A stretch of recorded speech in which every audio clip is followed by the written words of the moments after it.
선교가 뭡니까? 제가 중국 갔어요. 선교사님 한 분 만났는데 그분이 건설회사 사장님이더라고요. 큰 건설회사 사장님이 중국에서 선교를 하고 계셔서 제가 물어봤어요. 선교사님, 그 큰 사업장을, 그 회사를 어떻게 다 정리하고 왔어요? 이러니까 믿음 없는 소리하고 자빠졌네 이러더라고요. 사업을 정리를 하면 주님 재림할 때까지 정리가 안 된다는 거예요. 정리를 하고 내가 살아가는 게 아니고 선교사로 가면 정리가 그냥 된다더만. 말귀를 잘 못 알아들으십니다. 내가 청소하고 소재하고 정리정돈하는 게 인생이 아니에요. 뜻을 정하고 표대를 붙잡고 소명을 붙잡고 미션이가 파서블 주님의 부르심에 응답해서 나가면 그냥 집안이 정리가 된다는 거예요. 좀 어려운 얘기예요. 왜? 저와 여러분은 다 건설회사 사장 뭐 그렇게 큰 일을 안 해봤기 때문에 잘 모르실 거예요. 정리하고 가는 게 아니라는 거예요. 뜻을 정하고 주님 말씀에 순종하면 교통정리가 다이어트가 그냥 된다는 거예요. 제가 그때 충격을 받은 거예요. 선교는 내가 다 정리해서 가는 게 아니고 가면 정리가 되는구나. 그 큰 기업을 회사를 그분이 중국에 가서 선교를 할 때 정리를 하고 가는 게 아니다. 선교는 가면 정리가 된다. 인생은 떠남의 과정이에요. 떠남의 과정. 떠날 때 말없이 떠날 때 성숙하게 떠나야 새로운 만남의 축복이 온다는 거예요. 떠날 때 못 떠나고 고착되는 그걸 정신병이라고 그러는 거예요.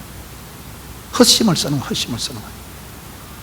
아무리 여러분 우리가 엄마 모태가 좋아도 애기들이 여러분 엄마 모태 아기들이 이렇게 있잖아요. 꼬부리고. 그래 잠잘 때 여러분 이렇게 꼬부리고 자면 허리도 안 아프고 좋아.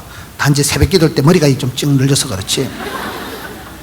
요 폼이 왜 중요한 건 요 폼이 엄마 뱃속에 양수 속에 있는 폼이기 때문에 그 폼이 가장 편안하다 그래요. 사람이 잠이 안 오고 이럴 때 꼬부리고 있으면 얼마나 편안하다고. 새벽 기도 때 헤어스타일이 좀 문제가 있다니까요. 아무리 엄마 양수 속이 편안해지면 애가 한 20달이 될 때까지 엄마 뱃속에 있으면 되겠어 안 되겠어요? 죽어요. 나와 있대. 모태를 떠나야 되고 아무리 아기가 귀여워도 손주를 유치원에 보내야지. 유치원에 안 보내면 되겠어요? 유괴 될까봐 겁난다고 애를 유치원에 안 보내면 되겠어요? 아들이 크면 아무리 귀해도 여러분 군대를 보내야지. 군대 안 보내면 되겠어요? 연을 날릴 때 실을 확 풀어가지고 연을 둥실 띄워야 연이 높이 뜨지. 그거 아깝다고 잡아 당기면 실이 끊어지듯이 인생은 떠남의 과정. 세월이 지나면 육신도 떠나고 부모 설화도 떠나고 가정도 떠나고 다 떠나는 게 인생이라니까요. 떠날 때는 말없이 결혼의 원리가 부모를 떠나 홀로 서기를 하고 독립운동을 하는 게 그게 결혼이고 가정이듯이 인생은 이 원심력에 의해서 떠나가는 게 잘 돼야 된다. 역사는 뭐냐? 이 원심력을 청소해요. 세탁은 여러분 그 원심력의 원리에 의해서 세탁기에 탈수기에 물을 빼듯이 신앙생활은 내 마음의 독을 빼고 내 어깨의 힘을 빼고 내 감정의 혈기를 정욕을 빼는 것이 쓰임받는 비결이다. 때 빼고 깎내는 것이다. 내 고집을 떠나는 게 여러분 아브라함이 복을 받은 건 본토 친척 아비집을 떠났기 때문에 새로운 축복 믿음의 대빵이 된 거예요. 떠나는 게 그렇게 중요해요. 떠나는 게. 역사는 한 시대에 적응하고 물들고 질들고 고착되어 있는 사람이 아니라 건너간 사람들이 역사의 주인공이에요. 우리가 이스라엘 사람들을 얘기할 때 이스라엘 사람들을 히브리 민족이라고, 히브리 언어적으로 문화적으로 히브리 민족이라 합니다. 종족, 인류 종족적으로 봐서는 유대인이라고 얘기합니다. 나라와 국가로 봐서는 그 사람들 이스라엘 사람들이라고 얘기합니다. 이 같은 말인데요. 히브리라는 말이 어디서 나왔을까요? 히브리라는 단어가 원래 이브루라는 히브리어 동사에서 나온 말이에요. 이브루라는 동사에서 나온 게 히브리라는 말인데 이브루라는 말은 뭐냐? 건너가다는 그런 뜻이에요. 아브라함이 본토 친척 아비집을 떠나서 갈대아우르 지금 쿠웨이트 쪽에 거기를 떠나가지고 유프라테스 강을 건너서 건너간 사람이에요. 강을 건너간 사람을 나중에 창세기 보면 사람들이 아브라함을 찾아올 때 여기 혹시 저 강 건너서 이사 온 아저씨 그분을 히브리 사람이라고 해요. 히브리 사람. 우리말로 저 광주에서 시집 오면 광주 떼기 되고 부산에서 시집 오면 부산 떼기 되잖아요. 알아요? 부산 떼기다 대구 떼기다 할 때 저 아저씨는 강을 건너온 아저씨다. 그 말이 히브리 사람이란 말이에요. 거기서 나온 게 히브리 민족, 히브리 문화, 히브리 언어가 나왔는데 건너갔기 때문에 여러분 아브라함이 본토 친척 아버지집을 떠나서 유프라테스 강을 건너갔기 때문에 믿음의 조상이 된 거예요. 모세가 홍해를 건너갔기 때문에 출애굽의 지도자가. 여호수아가 요단강을 건너갔기 때문에 적과 꾸려는 새 땅에 들어간 거예요. 야곱이 야복강을 건너갔기 때문에 사기꾼에서 이긴 자 이스라엘이 되는 거예요. 건너가는 게 중요합니다. 미국이 왜 저렇게 강해졌어요? 메이플라워 배를 타고 120명이 퓨리탄들이 청교도들이 대서양을 건너갔기 때문에 아메리카 합중국을 건설한 거예요. 동남아를 가보시면 동남아 알아요? 동네 남아있는 알을 동남아를 하는 거 아니고 싱가포르, 태국, 필리핀, 인도네시아, 방콕, 뭐요 또 홍콩, 동남아를 가보면요, 동남아의 사람들 중에 중국 화교들이 아까 디아스포라 중국 화교들이 6%밖에 안 되지만 경제적으로는 70%를 좌지우지한다는 거예요. 동남아 상권을 거의 중국인들이 다 잡고 있는 이유가 뭐예요? 건너간 사람들. 옛날에 한나라, 송나라, 명나라, 청나라, 옛날에 중국의 왕조들이 무너질 때마다 중국 본토에 살 수 없는 사람들이 동남아를 건너갔다는 거예요. 중국의 역대 황제 정책이 산농공상 정책을 썼기 때문에 선비가 제일 중요하고 농사짓는 사람이 중요하고 물건 만드는 사람은 공이 세 번째고 상, 장사하는 것들을 쌍껏 취급해가지고 중국 본토에서 밀려나가지고 동남아로 건너온 사람들이 짜부러져 죽은 게 아니고 다음 세대에 전부 다 역사의 주역이 됐다 그 말이요. 여러분 부산에 가면 국제시장, 평화시장, 자유시장이 있어요.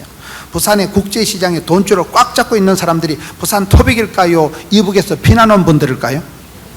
이 정도면 눈치껏 답을 때리잡아야 됩니다. 한 시대에 뭐 도망을 갔든지 토끼였든지 피난을 갔든지 유학을 갔든지 점프해서 크로스해서 입으로 건너간 사람들이 다음 시대에 그 땅의 주인이 됐다는 거예요. 제가 몇 년 전에 인천에 여기 와서 얘기 들어보니까요, 인천 사람들은 3등분 된다는 거예요.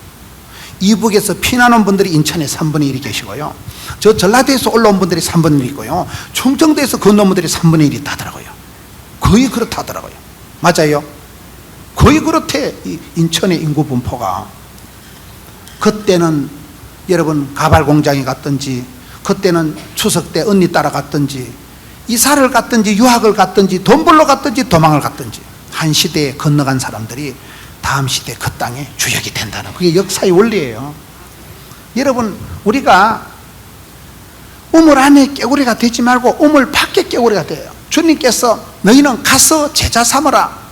여러분, 예수님 마지막 지상 명령이 마태복음 28장 18절부터 하늘과 땅의 모든 권세를 가지신 주님께서 가서 제자 삼으라고 명령을 했기 때문에 내가 세상 끝날까지 너희와 함께 하겠다고 약속을 하셨기 때문에 가서 제자 삼아, 끊임없이 가야 돼요.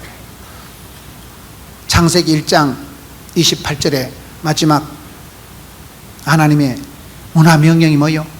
너희는 생육하라, 번성해라, 충만해라, 정복해라, 다스리라. 가만히 있지 말고. 신앙생활 제일 나쁜 게 가만히 있는 거라니까요. 애를 쓰고 때를 쓰다 보면 애가 나오든지 똥이 나오든지 미주바리가 빠지든지 한다는 거예요. 부닥치고 나가는 거예요. 도전과 비전과 응전의 삶을 살아가는 게 성도의 본분이에요. 가만히 있으면 안 돼요. 가만히 있으면 있는 것도 빼앗깁니다. 그래서 원심력을 가지고 너희는 건너가라, 너희는 가서 제자 삼아라. 이게 우리가 얼마나 신앙생활을 적극, 담대, 낭만, 진치, 발전적으로 해야 되냐 이 말이에요. 저는 성격이 아주 소심한 사람, A형 중에도 스몰 A형이라고 아주 이렇게 찌질이 극도로 이렇게 예민, 소민한 그런 게 스몰 A형이고, 저는요 소민이고 내성적이고 하여튼 그 시기 한 건 다 있는 타입이라고 봐요. 저는 여학생한테 두드려 맞고 학교를 다니고, 어때가 사람 눈동자를 똑바로 못 쳐다봐요. 그렇게 소심하고 겁이 많고, 누가 이상한 소리 한마디 하면 집에 가 설사를 잘 자라고, 그렇게 제가 아주 찌질이 과에 속했는데 성경을 보니까 두려워 말라, 놀라지 말라, 떨지도 말라, 쫄지도 말라, 낙심하지도 말라, 마음을 강하고 담대히 하라. 그래서 아싸라삐야, 나는 찌질이가 아니구나. 이 병은 죽을 병이 아니다. 이 일은 망할 일이 아니다. 하나님은 감당치 못할 시험을 안 주시니까. 고린도전서 10장 10절에 하나님 나에게 면역성을 주시고 자생력을 주시고 피할 길을 열어주시고 하나님께 내게 감당할 새 힘을 주시니까, 항체를 주시니까 해보는 거예요. 하다 보니까 아싸라삐야 뭐야 된다. 그래서 할 수 있다, 해보자 하면 된다. 긍정, 낭만, 진치, 발전, 소망 덤비라 이 자꾸들아. 그렇게 되니까 살아가는 것이지. 안 그러면 맨날 놀래고 맨날 우울증 재발하고 맨날 패닉 상태에 빠져서 아이고 무시봐라. 대부분이 그렇게 살아가기 쉬워요. 전화 한마디에 억장이 무너지는 게 사람입니다. 질그릇까지 팍싹 깨지기 쉬운 게 인생이에요. 큰 소리 치지만 여러분 병원에 가보세요. 병원에서 가운 입은 선생님을 보면요, 이게 또 암이 전이 됐다 하는지 병원에 가기가 무섭고, 눈만 감으면 걱정이 태산이고, 입만 벌리면 한숨이 땅이 꺼지러가고, 다 그렇게 살아가지다. 그래서 성경을 계속 두려워 말라, 놀라지 말라, 마음을 강하고 담대해라, 낙심하지 말라, 내가 너와 함께한다, 세상 끝날까지 함께한다, 땅끝까지 가라, 못 먹어도 고다. 그게 성도의 삶이에요. 원심력을 가지고 가는 거예요. 예루살렘과 유대와 사마리아와 땅끝까지 끝날까지 가보는 거예요. 주님 부르시는 그날까지 가보는 거예요. 그게 성도의 삶인데, 하나님께서는 그렇게 이 땅에 예수님을 보내주시고, 그 예수님께서 오셔서 집중과 확산, 이래서 다시금 제자들에게 가서 너희도 또 다른 제자를 삼으라고 지상명령을 내리셨잖아요. 그러면 누가 가냐 이 말이요. 제자가 돼야 가지. 제자가 돼야. 제자입니까? 그런 책이 있어요. 제자입니까? 내가 먼저 은혜 받고, 내가 먼저 확신을 가지고, 내가 먼저 구원의 감격을 누리고, 예수 믿고 팔자를 고치고, 알았네, 나는 알았네, 알고 깨닫고 은혜 받고 난 뒤에 그 다음에 내가 가서 제자 삼는 거예요. 그래서 다시 원심력과 구심력으로 돌아가는 거예요. 덮어놓고 나가면 안 됩니다. 은혜 받고 나가야 됩니다. 성령 충만함을 받고 권능을 덧입고, 성령이 임하실 때 권세한 능력을 받고 가야 되는데, 우리가 이 부분이 안 되고 나가기 때문에 지치고 상하고 빨리 문제가 오기 때문에 다시 제자의 삶으로 가자 이 말이에요. 그거는 구심력. 모이기를 힘쓰고, 믿음의 주에 언제까지 다시 예수를 바라보고, 어제 말씀처럼 예수님을 묵상하고, 예수님을 생각하고, 말씀을 붙들고, 주님 앞에 가서 주님 말씀을 붙들고 내가 다시 제자의 과정이 돼요. 좋은 학생이 좋은 선생님 됩니다. 좋은 선수가 좋은 감독이 됩니다. 환자는 의사 선생님 말 잘 들으면 병이 낫고요, 학생은 선생님, 코치, 지도자 말 잘 들으면 되고요. 그래서 여기에 너희들이 지장 명령을 갖추고 가서 제자 삼을 할 때 이 명령에 순종을 하면 쓰임받지만, 그 순종을 하고 배우기까지는 먼저 모여야 되는 거예요. 디모데 후서 2장 1절에 가서 보면 세 가지 중요한 사람이 나오더라고요. 디모데 후서 2장 1절에 보면 은혜 가운데서, 은혜 안에서 강하라. 이게 참 재미있는 말씀이에요. 안에 있을 때 우리가 돼요. 안에 있을 때. 요한복음 15장 5절에 보면 포도나무 비유에, 포도나무 가지가 잘 되는 비결이 뭐예요? 너희가 내 안에, 내 말이 너희 안에 있을 때 되지, 너희가 나를 떠나서는 아무것도 할 수 없다. 지금 원심력을 가지고 땅끝까지 끝날까지 가서 제자 삼는 사역을 하기 전에 먼저 네가 은혜 받고 배터리 충전 받고 네가 먼저 제자가 되어서 먼저 보고 듣고 배워서 본때를 이루고 나가라는 거예요. 그래서 네가 먼저 제자가 되고 난 뒤에 제자의 삶을 가는 삶, 원심력의 삶을 살아가기 위해서는 먼저 구심력의 삶을 살아가라는 거예요. 감이 오십니까? 이걸 조화를 잘 갖춰야 돼요. 힘을 잘못 쓰면요, 씨름 선수가 지푸레가 자빠지는 거예요. 지 힘에 지가 자빠지는 거예요.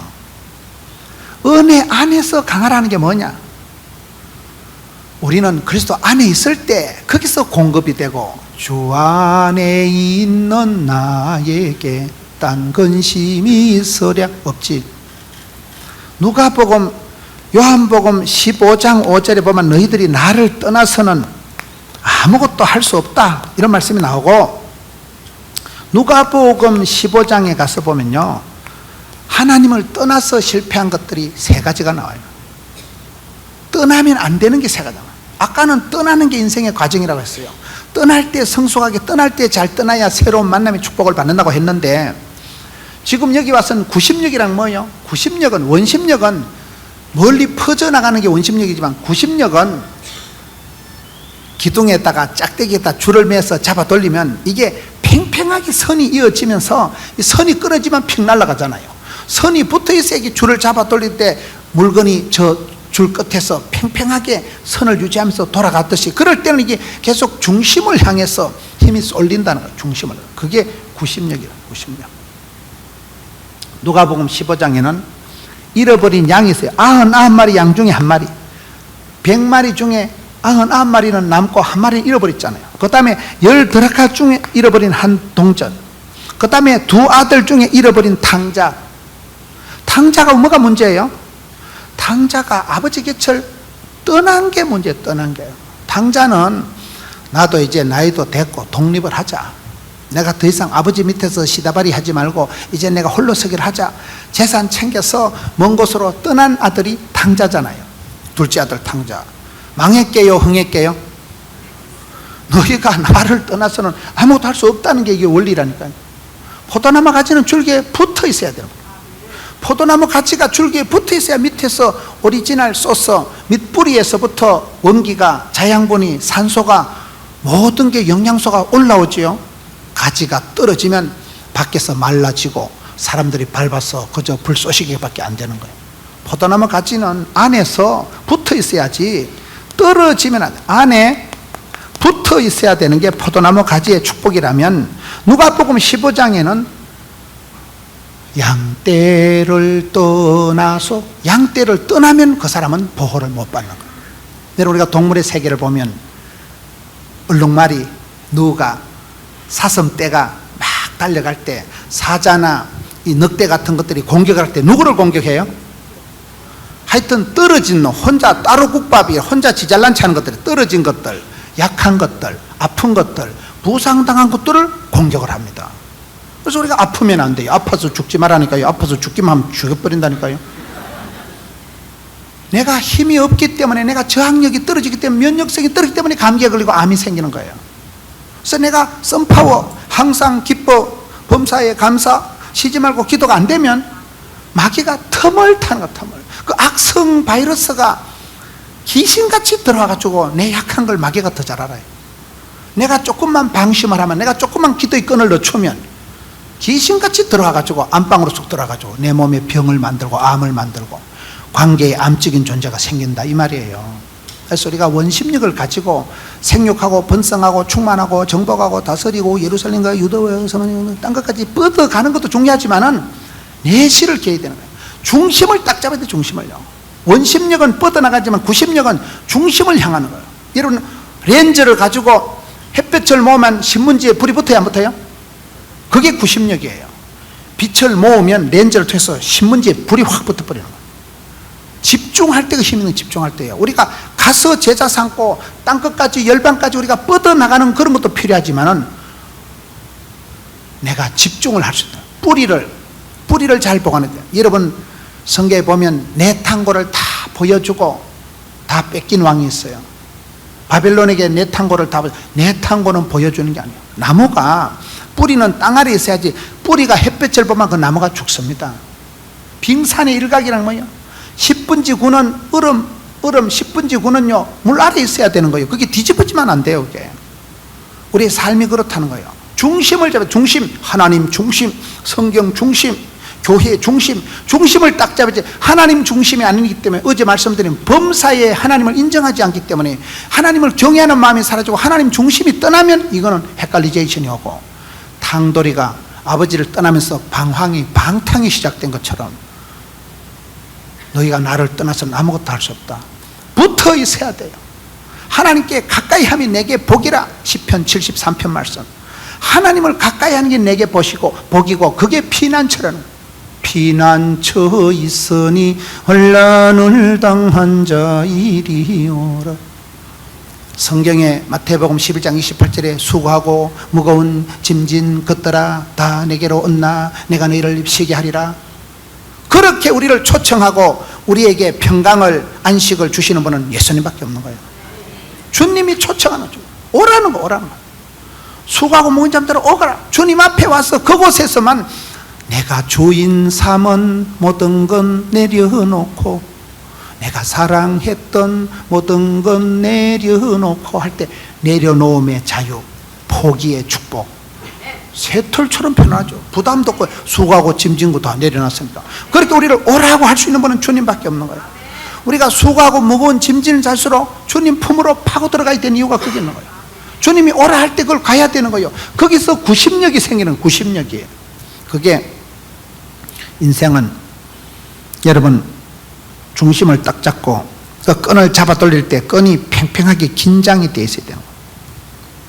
마태복음 6장 33절에 일머리를 잡아야 됩니다. 먼저 그의 나라와 그 일을 구하고, 다니엘은 뜻을 정하고, 요셉에는 꿈을 꾸고, 야곱이나 한나 같은 사람은 목숨을 걸고 일사각오로 기도하는 거예요. 통곡하면서 기도했죠.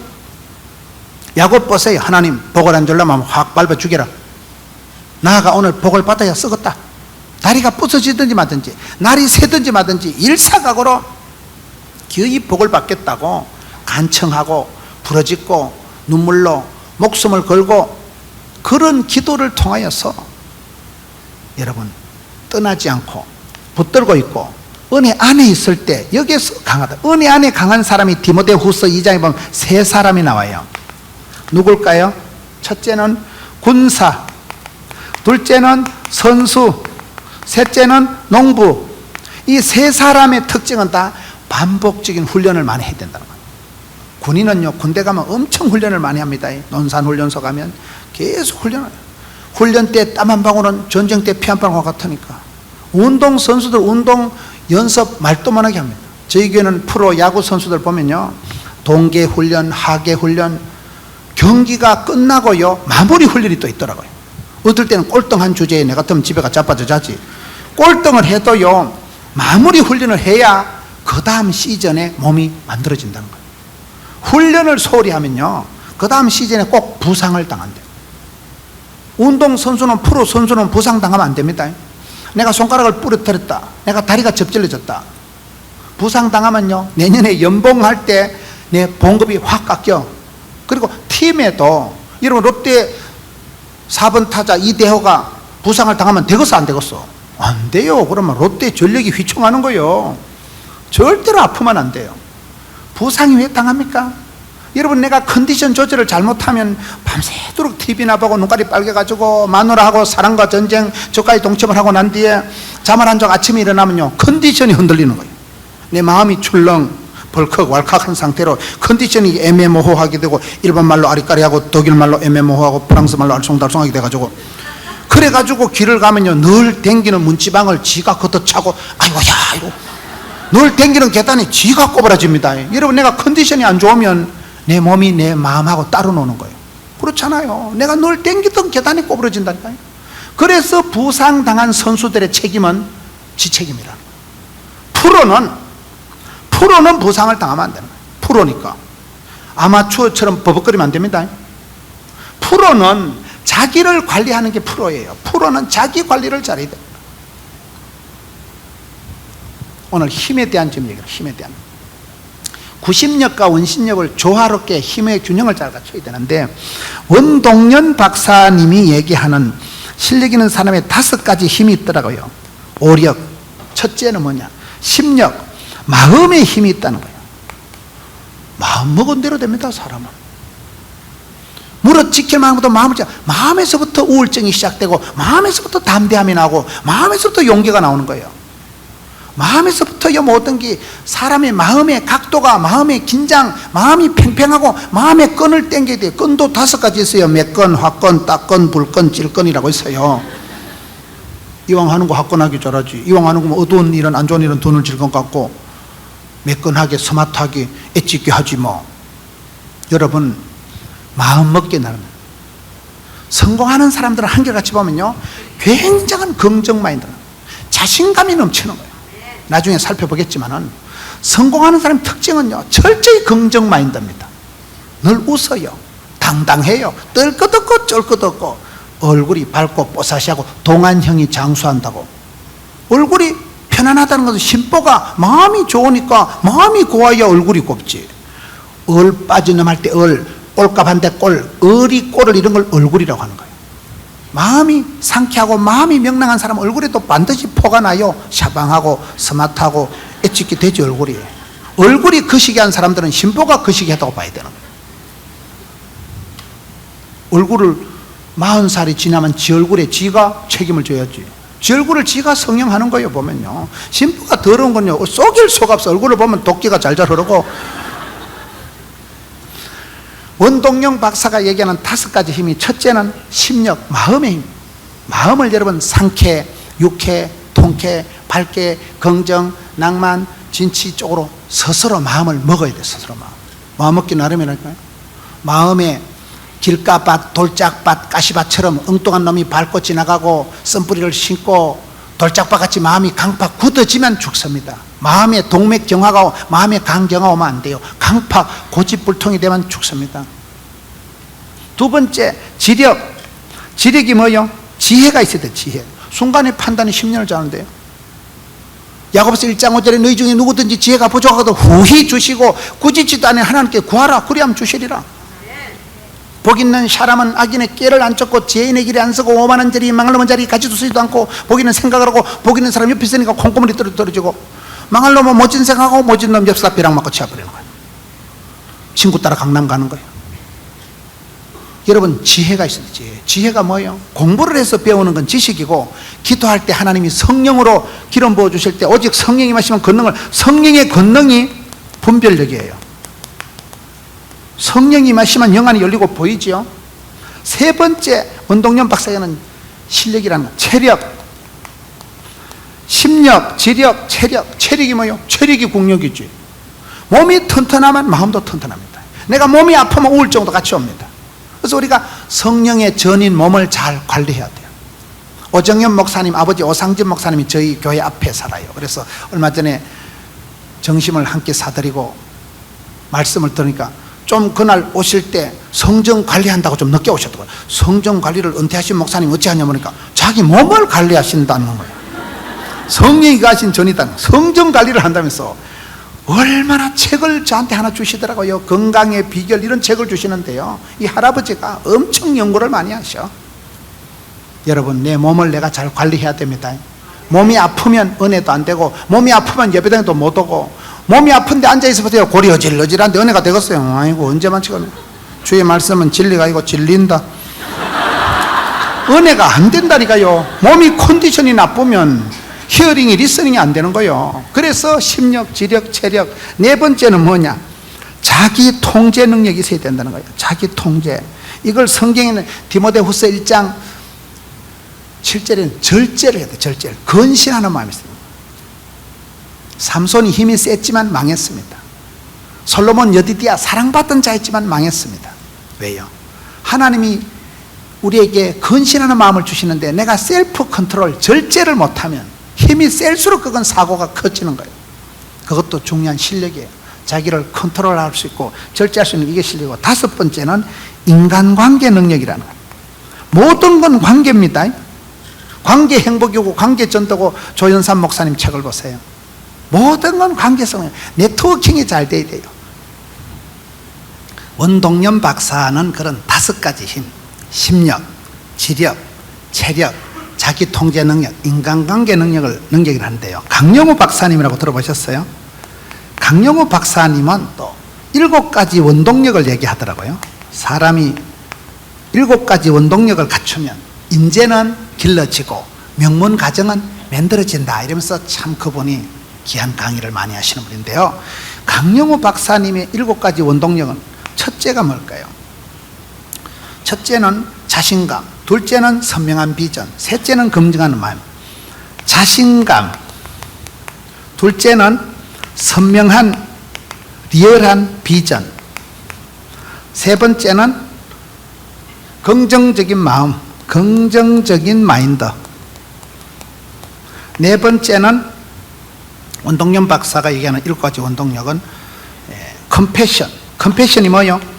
불쌍히 여기는 거예요. 긍휼히 여기는 마음이. 5섯 번째 소통 능력, 6번째 끈기, 5번째 소통 능력, 6번째 포기하지 않는 끈기, 7번째 창의력, 집중력. 제가 봤을 때는 이렇게 글을 보니까요, 뭐 성공하는 사람들의 특징, 이기는 사람들의 습관, 행복한 사람들의 어떤 마음, 어떤 그 멋쟁이들의 스타일이 엣지 있게 나타나는 게 비슷하더라고요. 아까 원동력 박사의 5가지 특징을 얘기했는데, 강영호 박사가 얘기하는 원동력, 힘이라는 게 뭐냐면, 첫째가 자신감이에요. 자신감. 같은 얘기거든. 내가 마음에 콤플렉스가 없어지고, 내가 마음이 밝고 맑고 깨끗하고 향기롭게 사심이 없어지면요, 뜰 것 없고 쫄 것 없는 거예요. 마음이 새털처럼 자유로운. 저는 성공한 분들은 보면 뭔지 모르게 당당하고 밝더라고요. 왜요? 자신감이 있으니까. 자기만 사랑하는 건 이기적이지만요, 하나님 창조하신 자기를 사랑하는 건 성경적이에요.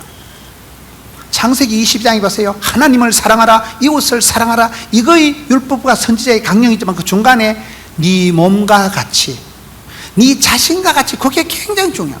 하나님이 창조하신 나를 축복하고 나를 사랑하고 나를 존중해야 돼. 내가 아무리 생긴 건 얼굴이 이목구비가 흩어져서 집중이 안 되고 얼굴이 자유민주적으로 생겨도요, 하나님이 제작, 하나님이 제품으로 만들어놨기 때문에 절대로 자기 대가리를 집박는다거나 이 썩을 놈아 자기 자살은 안 되는 거예요. 하나님이 주권에 도전하는 거라니까요. 가장 나다운 게 세계적인 건데, 여러분 저처럼 이렇게 약간 또라이가 있는 목사 봤어? 없어요. 세상에 유일한 게 요거예요. 나를 지으신 이도 하나님, 나를 부르지도 하나님이시라니까요. 많은 사람들이 자신감이 없기 때문에 열등감, 수치감, 패배감, 등신감, 죄책감에 시달리는 거예요. 자신감의 반대는 열등감이에요. 하나님이 나를 만드시고 하나님 나를 부르시고 하나님 나를 위한 크고 놀라운 계획을 가지고 나를 위한 축복의 마스터 플랜을 가지고 나를 통해서 얼마든지 영광 받으시고 새 일을 맺으시고 나를 지으신 이도 하나님, 나를 들어 쓰실 분도 하나님, 주여 어서럽히여. 이 자신감이 있어야 되는 자신감은 뭐예요? 하나님께서 나를 향한 크고 놀라운 계획이, 뜻이 있다고 믿는 거예요. 나는 질그릇 같고 나는 서글프지만은 나를 지으신 그분이 완벽한 분이기 때문에, 전능하신 분이기 때문에 자신감을 가져라. 두 번째, 선명한 비전을 가져라. 생생한 꿈을 가져라. 원대한 계획을 가져라. 미국의 갑부들을 조사를 해보니까 3가지 특징인데, 큰 꿈이, 원대한 계획이, 꿈이 있고 그것을 이루기 위해서 엄청 훈련, 노력, 연습, 체질이 되도록 아주 연습을 실천을 하고, 그 다음에는 냉정하게 평가를 하고 계속 피드백을 나누니까 계실평, 계획하고 실천하고 평가하고, 이게 있더라는 거예요. 선명한 비전. 요셉이가 꿈을 꾸고 다니엘이 뜻을 정하고 큰 제목을, 큰 소원을 주여 주시옵소서 입을 넓게 열고, 세 번째, 긍정만 해도 절대 긍정으로, 절대 부정적이고 삐딱하고 까칠하고 네거티브하고 안 됩니다, 어렵습니다, 못 살겠다, 죽겠다, 힘들다, 어렵다, 이 빵정을 떨지 마세요. 말이라도 빵실하게, 기도라도 거창하게, 꿈이라도 어설하게. 주님 능치 못함이 없는데요. 주님 고치시면 되는데요. 전능하신 하나님은 우리를 다루실 때 난치는 있어도 불치병은 없어요. 주님은 하십니다. 힘으로 능으로 안 되지만 주의 신으로 됩니다. 그래서 우리가 끝이 없는 긍정, 낭만, 진치, 발전 모드로 나가야지, 부정적이고 삐딱하고 까칠하고 네거티브하고 안 됩니다, 어렵습니다, 못 살겠다, 죽겠다는 말은 입에 담지도 말고 꿈도 꾸지 마세요. 네 번째는 컴패션이 뭐예요? 불쌍히 여기는 마음. 우리에게 향하신 여호와의 인자하심이 크고 크도다. 주의 인자가 생명보다 낫다는 것은, 다윗의 고백이 뭐예요? 하나님께서 늘 우리를 포기하지 않고 끝까지 사랑해 주시고 챙겨주시고 불쌍히 여겨주시니까, 내가 엄벙덤벙해도, 내가 부족해도, 실수해도 하나님은 변함없는 사랑으로, 틀림없는 사랑으로, 포기하지 않는 사랑으로, 지속적인 사랑으로 나를 챙겨주시니까 생명보다 귀하지. 그게 없으면 우리는 뻥이야. 하나님의 그 긍휼하심, 측은히 여기심, 불쌍히 여기심 없으면 아무도 구원받을 수가 없는 거예요. 그래서 우리가 컴패션, 고아와 가부의 하나님, 상한 갈대를 꺾지 않는 하나님. 야고보서 1장에 보면 참된 경건은 고아와 가부를 그 환난에서 돌아보고 자기를 지켜 세속에 물들지 않는, 그것이 진짜 백이 경건의 힘입니다. 진짜 믿음 좋은 사람은 그렇게 해야 됩니다. 늘 내보다 불쌍한 사람, 약한 사람을 돌보고. 소통 능력이 뭐예요? 따라합시다. 사역의 절반은 대화다.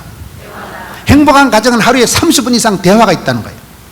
대놓고 화내는 걸 대화를 하는 게 아니고, 말이 통해야 행복하지. 뜻이 통해야 한편이 되지. 돈이 통해야 부자 되지. 정이 통해야 친해지지.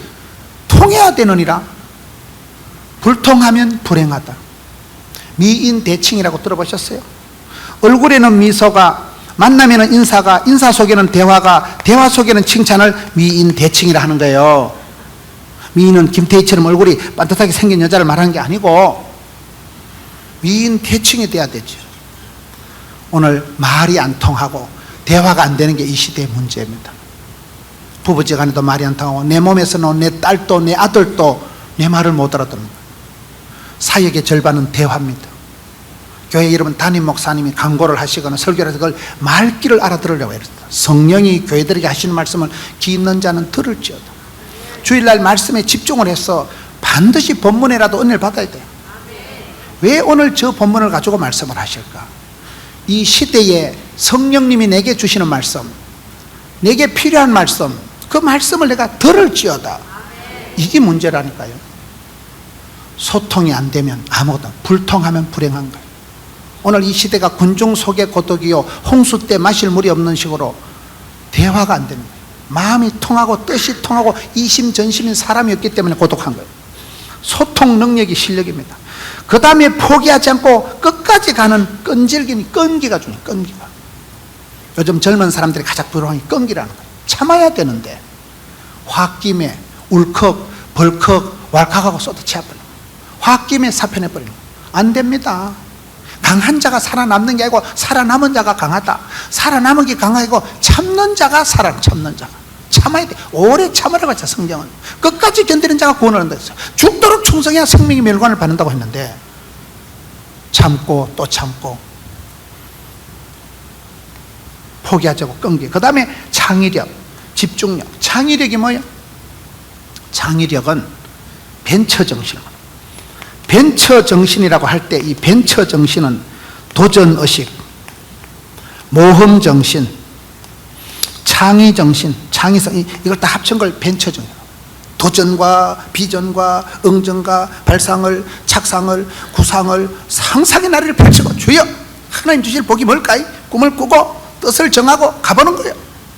상상의 나래를 펼치면 하나님 우리 속에 심어놓은 축복의 잠재력이 무궁무진하기 때문에 그 창의력을 개발하고, 이 여러분 7가지가 원동력이 되면 그 사람은 인재가 되고 명문 가정을 만든다는 거예요.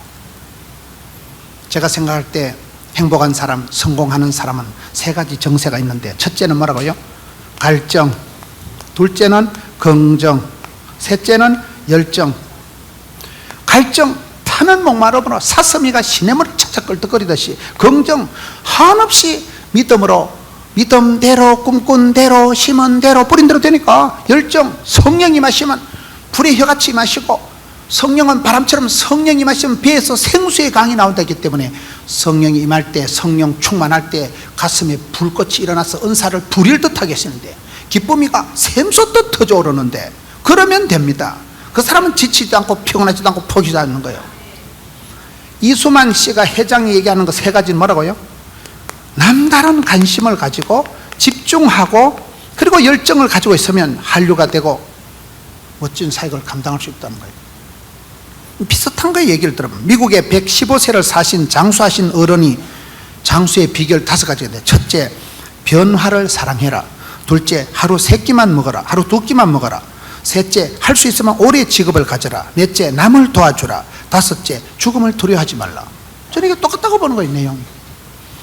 변화를 사랑하라는 게 뭐예요? 너희는 이 세대를 본받지 말고 마음을 새롭게 함으로 날마다 변화를, 부흥보다 중요한 건 변화의 주인공이 되는 거예요. 날마다 아침마다 마음을 새롭게, 하나님이 새 힘을 주시고 새 일을 가르쳐주고 새 일을 맡기시니까 물들고 질들고 현실에 적응해서 가만히 있으면 안 됩니다. 공룡이 덩치만 커서 역사의 도태가 됐듯이 끊임없이 도전하고 부닥치고 변화를 사랑하세요. 변화를 날마다 아침마다 새 힘 주신 하나님, 독수리가 날개친같이 아침마다 뛰어오르면 되죠. 변화를 두려워하지 마세요. 변화를 사랑하세요. 하나님은 새롭고 놀라운 일을 맡기시는 분이에요. 새 역사를 창조하시는 분이에요. 두 번째가 이 사람이 얘기하는 거, 하루 2끼만 먹어라. 음식만 절제하면 다 절제할 수 있는 거예요. 그 음식 기도가 그래서 권능이 있는 거예요. 먹고 싶은 대로 다 하면 안 돼요. 신앙생활은 실용주의, 합리주의, 편리주의, 쾌락주의로 하면 안 됩니다. 좁은 길을 가고 까칠하게 살아가야 돼. 십자가를 지고 금식을 선포하고라도 남들하고 똑같이 살아갈 필요가 없어요. 왕따 당하는 걸 두려워할 필요가 없어요. 편리주의, 실용주의, 합리적으로 살아가는 거 아닙니다. 좁은 길을 자처하고 고난의 길을 자처하고 그래야 내가 삽니다. 내 영이 삽니다. 음식을 두 끼만 먹고 세 번째는 할 수 있으면 오래 직업을, 일복이 많은 게 복이 많은 거잖아요. 똥도 가늘게 길게 싸라는 말이 있더라고요. 빨리 성진해서 잘리는 것보다요 가늘게 길게 정년퇴직할 때 가는 게 낫다는 거예요. 일복이 많은 게 복이 많고 쓰임 받고 부름 받을 동안에는 망할 틈이 없다. 네 번째는 뭐라고요? 남을 도와라. 뺏기면 똥 되는 수가 있고요, 흩어 구제하고 섬기고 나눌 때 보람이 오는 거예요. 보람이. 그 사람의 크기는 사랑의 크기고, 그 사람의 인격의 크기는 감사의 크기고, 그 사람의 능력의 크기는 섬기고 받들고 남을 여러분 도와주는 게 그 사람의 실력의 크기라고 볼 수가 있죠. 다섯 번째는 죽음을 두려워 말라. 자신감을 가지라. 뭐 그 말이지 뭐. 이 말이 뭐 공정 마인드가 다 그 말이지 뭐. 여러분 신약 성경에 보면 사도 바울이 우리에게 얘기하는 게 뭡니까? 속으로 성령 충만 받고 겉으로 하나님의 전신갑주를 입어라. 이 두 가지가 다 돼야 돼요. 속으로 성령 충만 받아서 내공이 강해야 되지, 속 실력이 있어야지, 안이 튼튼해야지, 속이 좋아야지. 그러나 겉으로 하나님의 전신갑주를 입고 완전 무장을 해야 불화살이 날아올 때 내가 부상을 안 당한다 이 말이에요. 이 두 가지가 같이 돼야 됩니다. 내용도 중요하고 형식도 중요하고, 내용도 실질적으로 중요하지만 껍데기도 무늬도 형식도 중요합니다. 우리가 선교도 열심히, 교육도 훈련도 열심히 해야 되지만 선교도 열심히 해야 되는 거예요. 우물 안에서도 우리가 잘해야 되지만 우물 밖에서도 깨구리가 잘해야 된다. 이 지금 오늘 원심력과 구심력을 지금 설명하고 있는 건데, 우리의 신앙생활은 그렇습니다. 성경에 보면 하나님의 사람들은 다 그렇게 살아간 거예요. 다윗이 하나님은 나의 힘이시다. 성경에 여호와를 기뻐하는 것이 내게 힘이다. 성도의 힘의 소스는 오직 성령이 임하시면 권능을 받고, 성령이 누구에게 임합니까? 사도행전 교회 보세요. 모이기를 힘쓰고 마음을 같이하여 전혀 기도에 힘쓸 때 성령이 임하시고, 성령이 임할 때 권능을 받으니까 그 무식한 얼렁뚱땅 천방지축 자충우돌 돈키호테 베드로가 성령 충만을 받을 때 하루종일 3,000명을 뒤집어 놔버려요. 변화의 주인공이 됩니다. 사랑하는 성도 여러분, 저는 오늘 이 시대에 우리가 신앙생활할 때 자꾸 힘이 빠지고 자꾸 지치는 거예요. 신앙에 염증이 오는 거예요. 교회에 어떤 프로그램을 해도 2년이 지나니까 약발이 떨어지더라고요. 그래서 성경을 보니까 은사를 부릴 듯하게 해라, 기쁨이가 샘솟듯 하게 해라. 그런 말씀이 오늘 이 말씀이에요.